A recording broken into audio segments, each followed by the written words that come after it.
Ice cream बनवण्यासाठी आपल्याला सर्वात प्रथम मी इथे अर्धी वाटी दूध घेतलेलं आहे आणि त्यामध्ये मी 1 ते 1.5 टेबलस्पून गव्हाचे पीठ ॲड केलेले आहे।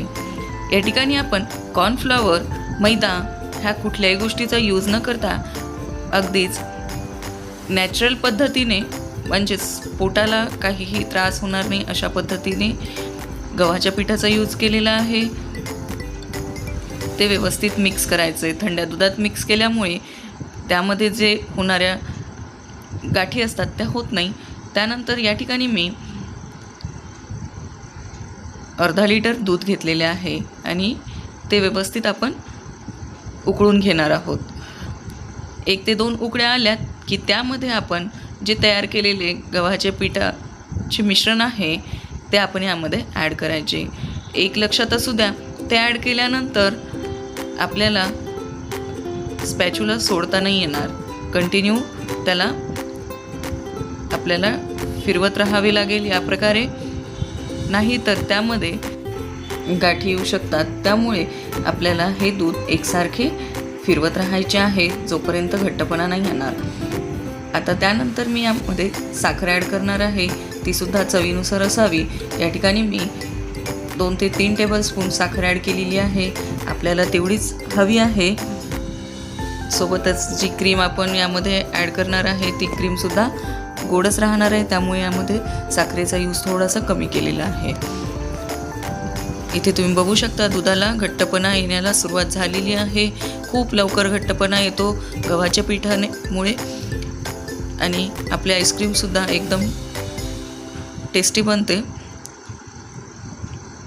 मैदा खाण्याच्या ऐवजी या प्रकारे जर आईस्क्रीमचा बेस जर आपण केला तर ते काही अपायकारक नाही आहे। इथे तुम्ही बघू शकता आपल्या दुधाला पूर्णतः घट्टपणा आलेला आहे। गॅस बंद करून घ्यायचा आणि या प्रकारे थोडेसे हलवत त्याला पूर्णतः थंड करून घ्यायचे आहे।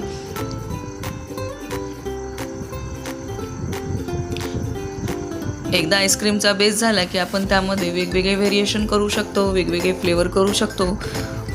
आता ह्या मिश्रणाला आपण पूर्णतः थंड करून घ्यायचे आहे। सोबतच आईस्क्रीमच्या बेससाठी आपल्याला व्हिप क्रीम लागणार आहे। ही 1 वाटी घेतली आणि ती व्हिप करून घ्यायची आहे, एकदम व्यवस्थित करून घ्यायची आहे। ज्या प्रकारे आपण केकसाठी करतो त्या प्रकारेच व्हिप करून घ्यायची आहे। त्यानंतर त्या व्हिप क्रीमला व्यवस्थित मिक्स करायचं आणि आपला जो बेस आहे जो थंड करून घेतलेला आहे तो आपण यामध्ये ॲड करून घ्यायचा आहे। इथे तुम्ही बघू शकता त्याला अगदी दाटसरपणा आलेला आहे। थंड झाल्यानंतर या प्रकारे घट्टपणा येतो आपल्या घेतलेल्या मिश्रणाला। हे पूर्णतः मिक्स करून घ्यायचे आहे।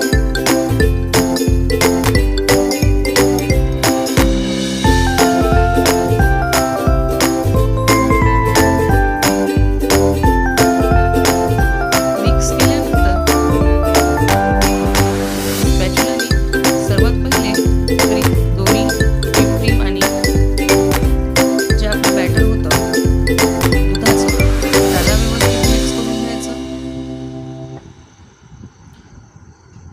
हे एकत्रित मिश्रण झालं तरच त्याला टेक्स्चर छान येणार।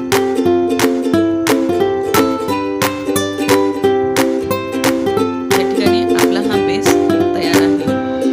तुम्हाला मगाशी म्हटल्याप्रमाणे यामध्ये वेगवेगळे व्हेरिएशन सोबतच फ्लेवर आपण करू शकतो। तर मी या ठिकाणी एक चॉकलेट आणि गुलकंद असे 2 फ्लेवर करणार आहे।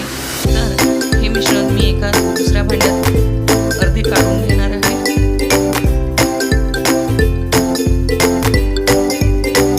जेणेकरून आपल्याला गुलकंद आणि चॉकलेटचे वेगवेगळे फ्लेवर करता येतील। अर्धे काढल्यानंतर एकामध्ये मी सर्वात प्रथम मी घरी केलेले गुलकंद आहे ते ॲड करणार आहे। ते आपण 1 ते 1.5 टेबलस्पून ॲड करायचे आहे।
ते आपण अगदीच 2 ते 2.5 टेबलस्पून म्हटलं तरी चालेल आणि हाफ टेबलस्पून कोको पावडर, ज्यामुळे ह्याला चॉकलेटचा फ्लेवर येईल आणि हे व्यवस्थित मिक्स करून घ्यायचं जोपर्यंत जे मिल्क चॉकलेट आहे ते छान मेल्ट होणार नाही. त्यामध्ये मिल्क चॉकलेट फार लवकर मेल्ट होते आणि सोबतच आपण बारीक बारीक त्याचे तुकडे केलेले आहे, त्यामुळे हे व्यवस्थित या प्रकारे मिक्स करून घ्यायचे आहे. इथे तुम्ही बघू शकता आपले चॉकलेट मिक्स झालेले आहे आणि चॉकलेटचा कलर सुद्धा आलेला आहे. ते सुद्धा एका दुसऱ्या डब्यामध्ये काढून घेणार आहे. डबे असे यूज करायचे की ज्यामध्ये बर्फ जमणार नाही, ते एअरटाईट असले पाहिजे की जेणेकरून आपले आईस्क्रीम बिघडणार नाही. एकदा जर बेस जमला तर आईस्क्रीमसुद्धा खूप छान होते. जर बेस चुकला तर आईस्क्रीमला चवसुद्धा येणार नाही. त्यानंतर ह्यामध्ये मी काही चोको चिप्स टाकून घेत आहे. चॉकलेट आईस्क्रीम म्हटलं की चोको चिप्सचा यूज आलाच. हे आपण आपल्या चवीनुसार थोडे टाकून घेऊ आणि त्या डब्याप्रमाणेच हा सुद्धा डबा आपण फ्रीजला 7 ते 8 तास ठेवू. 7 ते 8 तास झाल्यानंतर आता बघू आपले आईस्क्रीम कसे झालेले आहेत, त्याला टेक्स्चर कसे आलेले आहे.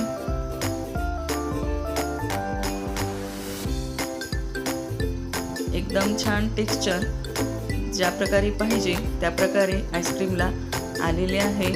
खूप मस्त हे आईस्क्रीम झालेले आहे आणि टेस्टला सुद्धा अप्रतिम झालेले आहे. त्यानंतर सोबतच चॉकलेट आईस्क्रीम सुद्धा बघू आपण ते कसे झालेत ते. त्याचे सुद्धा टेक्स्चर एकदम छान आणि ज्या प्रकारे आईस्क्रीमचे असते त्या प्रकारे झालेलं आहे आपलं चॉकलेट आईस्क्रीम.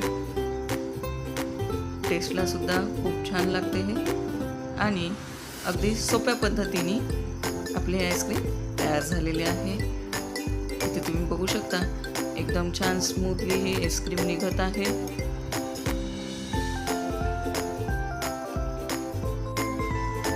आणि सोबतच तुम्ही माझ्या चॅनेलवर नवीन असाल तर लाईक, शेअर आणि सबस्क्राईब करायला विसरू नका. खूप छान टेस्टी असे गव्हाच्या पिठाचे आईस्क्रीम तयार होते, अगदी वाटत सुद्धा नाही.